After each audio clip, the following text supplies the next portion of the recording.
नमो नमः।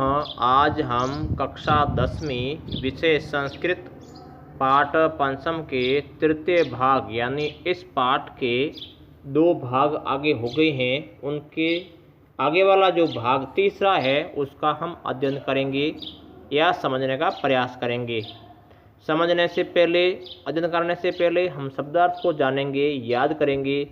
जब शब्दार्थ याद कर देंगे तो पाठ का अनुवाद समझेंगे। शब्दार्थ: पानीयम का अर्थ है जलम या जल, तवतः का अर्थ है तब या तुम्हारे हाथों से, दास्यसि यानी तुम दोगी, संतान का अर्थ है मारा या हतवान, वाहिनी, वाहिनी का अर्थ है नदी, दार पोषण रतः का अर्थ है पत्नियों के भरण पोषण में लगे हुए, बलवंतम यह है बांधते हैं या पीड़ित करते हैं, लोचने का अर्थ है नेत्रे। अब इसके हम अनुवाद करेंगे। पानीयम पातुम इच्छामि तवतः कमल लोचने, यदि दास्यसि न इच्छामि न दास्यसि पिबामि अहम। पानीयम का अर्थ आ गया। इसके अलावा कमल लोचने होता है कमल जैसे नेत्रों वाली, और पिबामी हम का मतलब पीना चाहता हूँ, अर्थात हे कमल जैसे नेत्रों वाली, मैं तुम्हारे हाथ से पानी पीना चाहता हूँ।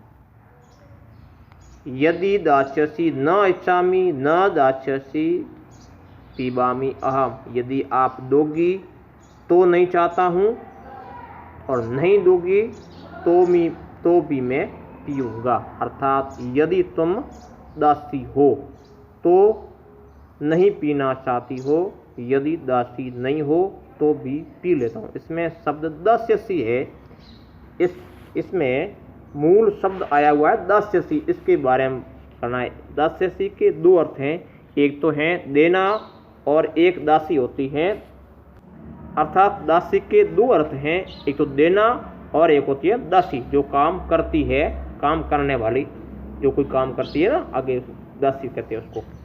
अब है अगला जो इससे आगने वाला जो अगला श्लोक है वो है कम संदानः कृष्णः का शीतल वाहिनी गंगा के दार पोषण रतः कम बलवंतम बाध्यते शीतम।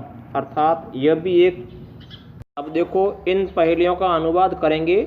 जब इनके जो प्रश्न हैं, इन प्रश्नों के उत्तर भी इसी में पहले में दिया गया है। ध्यान से पढ़ने पर ही मालूम पड़ेगा इसका कौन सा प्रश्न, इस प्रश्न का कौन सा शब्द अक्षर इसका उत्तर बनता है, वो ध्यान से देखने में मालूम पड़ेगा। अब देखो कम संजादन कृष्ण, अर्थात कृष्ण ने किसको मारा था। अब देखते हैं ना, कम और सम कंस, इसका उत्तर क्या है? कंस। अब पहला वर्ण इसका उत्तर हो गया, पहला। दूसरा का शीतल वाहिनी गंगा। अब देखो इनका उत्तर भी इसी पंक्ति में दिया गया है। अर्थ है इसका शीतल नदी गंगा कौन सी है, शीतल नदी गंगा कौन सी। अब देखो इसमें लिखा हुआ है काशी तल वाहिनी, अर्थात जो नदी काशी की तलहटी में बहने वाली गंगा है वह गंगा शीतल है। तो शीतल कौन सी है? का और शी दिया हुआ है और शीतल भी लिखा हुआ है। ध्यान से देखने पर इसको उत्तर मिलता, नहीं तो उत्तर इसका नहीं मिलता है। आगे है के दार पोषण रतः, इसका अर्थ है पत्नियों के पोषण में कौन रत है, लगा हुआ है, अर्थात सजल खेतों का पोषण करने वाले किसान। अगला है कंबलवंतम बाधते शीतम, अर्थात किसको सर्दी पीड़ित नहीं करती है, किसको सर्दी पीड़ित नहीं करती है। इसका उत्तर भी है कंबल, पहला, दूसरा और तीसरा, अर्थात इसका उत्तर इसमें दिया गया है। जिसके पास कंबल होती है उनको सर्दी पीड़ित नहीं करती है या उसे सर्दी नहीं लगती है। इनका उत्तर इसमें। कहने का अर्थ है कि पहली पूछते हैं और एक को पूछता है और उसके उत्तर उसमें दिए गए हैं। उत्तर निकालने के लिए बहुत सारा मानसिक दिमाग खर्च करना पड़ता है। तर्क देखते हैं उत्तर कहाँ उसका दिया हुआ है। इसी के अंदर ये वे होती है पहले, जिस समय भी निकल जाता है और मानसिक विकास भी होता है। अगला है इसमें, चलो आगे वाली पहेली है जो है, केशव पतितम दृष्ट्वा द्रोणः हर्षम उपागतः रुदन्ति कौरवाः सर्वे हा हा केशव केशव। इसमें केशव के अर्थ दो है। इसमें केशव के दो अर्थ है। एक तो केशवम का अर्थ है, केशवम का अर्थ है वासुदेव जी अथवा श्री कृष्ण। दूसरा है के और शवम, के इसका अर्थ है के और शव। के का अर्थ है जला हुआ, शवम का अर्थ है शरीर अर्थात जला हुआ शरीर। अब द्रोणाचार्य, द्रोण के अर्थ भी दो हैं। एक तो है द्रोणाचार्य और दूसरा है द्रोण का अर्थ है कौआ, काक जैसे हैं। अब क्या है, कृष्ण को गिरा हुआ देख करके द्रोणाचार्य तो प्रसन्न हुए, कौरव सभी रोने लगे। कृष्ण को गिरा हुआ देखकर द्रोणाचार्य तो प्रसन्न हुए और कौरव सभी रोने लगे और कहा कि हे केशव और हे केशव।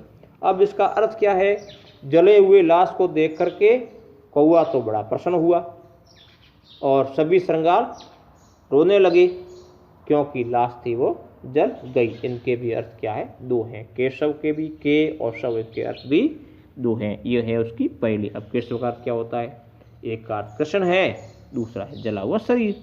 उसका द्रोण का अर्थ क्या है, द्रोण का भी दो अर्थ है, एक तो है द्रोणाचार्य, दूसरा है कौआ।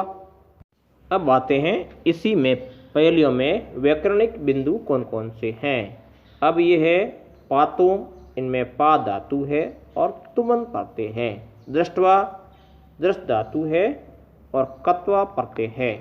अब धातु रूप में इच्छामी, इसमें इस धातु है, लट लकार है, उत्तम पुरुष है और एक वचन है। पिबामी में पा धातु है, लट लकार है, उत्तम पुरुष है, एक वचन है।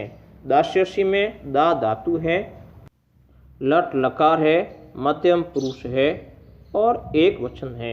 अब है इन्हीं पहेलियों में संधि वाले कौन है शब्द है। पिबामी अहम, पिबामी धन अहम है, इनमें यण संधि है। हर्षम उपागतः, इसमें भी अनुस्वार संधि है। हर्षम धन उपागतः, इसमें भी अनुस्वार संधि। इसके अलावा इसमें बहुत सारे जो भाई इसमें प्रत्यय भी हो सकते हैं, उपसर्ग भी है, धातु रूप भी है और वो आप देख सकते हैं।